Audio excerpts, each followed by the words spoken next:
Hey guys, Cole here. Welcome to another Racial Alliance video. Guys, we're going over Gembo, the Dishonored today. It's one of the epic champions that I recently got when we had, I think, the 2x on Voids.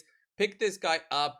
Shadowkin attack, epic champion. He's one of the better ones that you can get if you're looking for a nuclear champion. He's got a very specific kit, and I want to be showing this guy because I think you're going to be surprised on what he can actually do and the amount of gear that you need for him to actually be good and be the nuker that you need for arena. So let's go over his skills first and then come back to the gear. So what he has that makes him so good is this A3 short sword trans.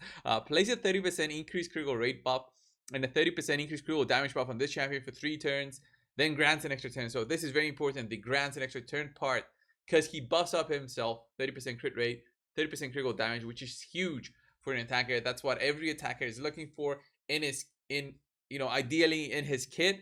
And you don't need to have this booked, but the booking does help if the fight goes for longer than what you are looking for. But even so, 30% critical rate means you built him with a 70% crit as the max, and then you can just focus on other stats being attack percent and critical damage. So let's go over, see his A2 move, which is his second skill, the one that you'll be using right after he gets an extra turn.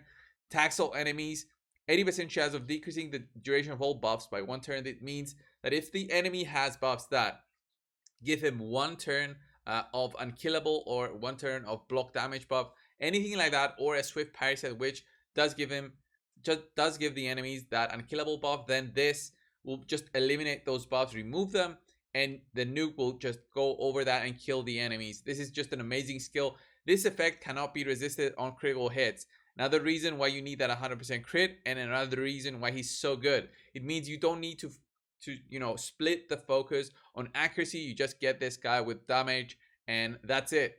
You're in there. You're getting those big crits. And finally, he's got an A1 that you'll rarely be using because he's going to be a nuker. It should be over by the time he does the nuke. Attacks one enemy 2 times. Each hit steals any increased attack buffs. Each hit also has a 30% chance of stealing 1 random buff. The increased attack buff steal cannot be resisted. So this is nothing really huge, but it does help because he does have this the buff steal possibility, which cannot be resisted.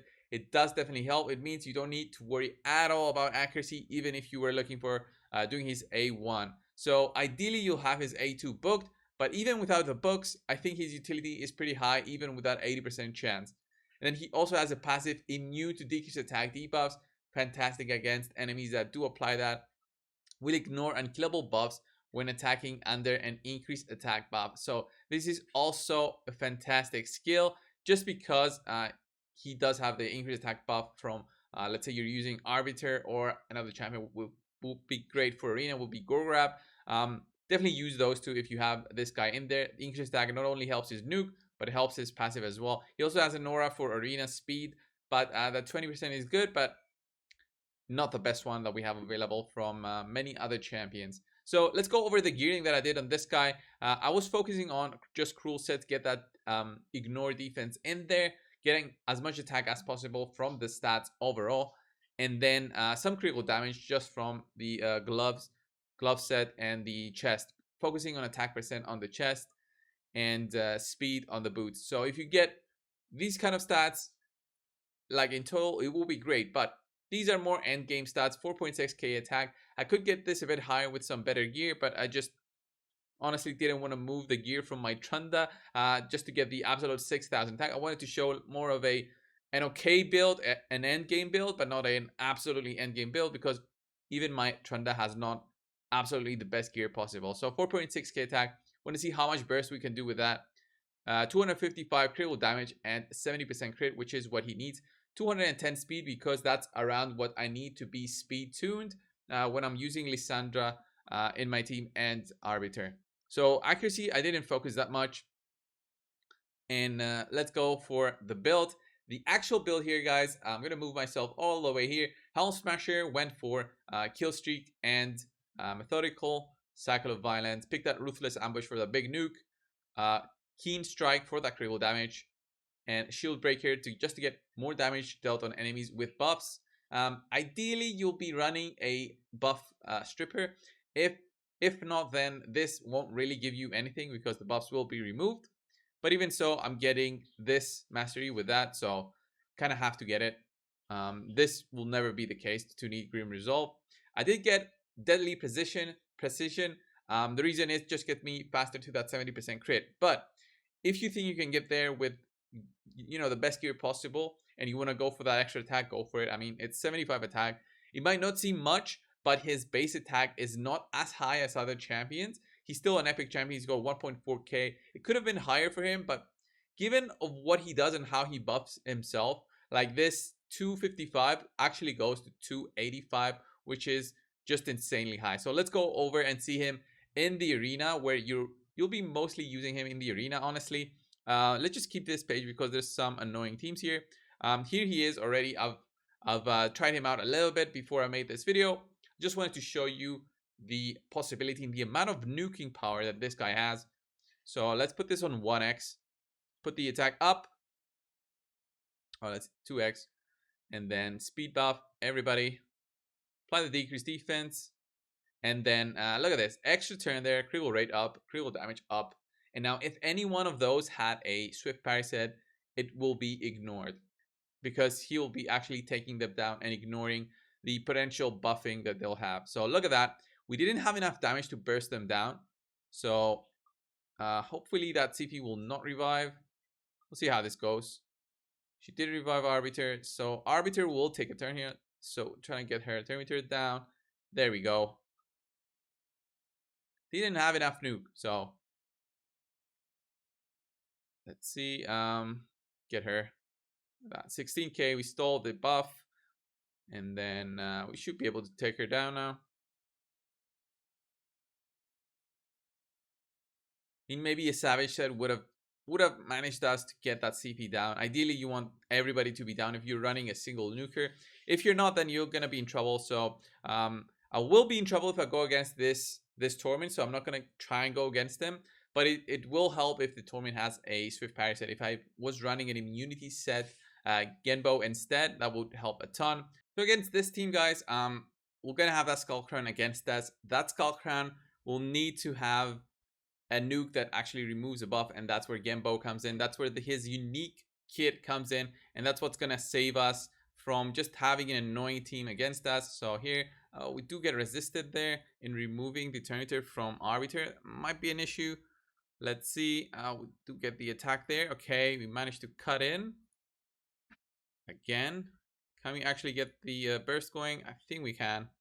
There we go. Look at that burst. And she revived only because of Sinesha. So Sinesha does give that that revive to Skull Crown, but you know that passive did not unlock, so we are safe there. So against all these Torment teams, as I said, running immunity will help you. And again, any nuker team, you'll be running immunity on all of them. So we'll be running on a Madame Ceres, on Lissandra, and then on your nuker. That's what I do with my Trunda. Let's go against this team again and see some kind of action here. So let's remove the buffs. Does his auto AI work the same thing? Look at that, 120k. Let's try this one. This one is one of the examples of you're not going to be using Genbo against a it's going to be tough. You're not going to be using a Genbo against the Rotos, but I'm just going to show you. Hopefully we'll be able to have enough nuke so that we nuke everybody. So let's see how his AI works against this kind of team. There's the buff. There's the A2. We couldn't kill Rotos. There's the revive because of him. Can we get Genbo up and running? His Rotos is going to be annoying. We'll see. Rotos is almost down. That's good. He's down. Okay. And you see where he is so squishy. He barely took a hit. I wouldn't expect him to survive from a Rotos hit. But Genbo being a nuker champion, he's not like Trunda. Trunda has those thick thighs. She is one of the toughest nukers out there. And that's why she's #1. But let's go against this Duchess team. Duchess team gives so much utility in terms of defense because of that crazy passive that protects the team from some of the damage. So let's see how this goes. Look at that Duchess. Okay, barely managed to take the win there because that Duchess wasn't fast enough without the boosting.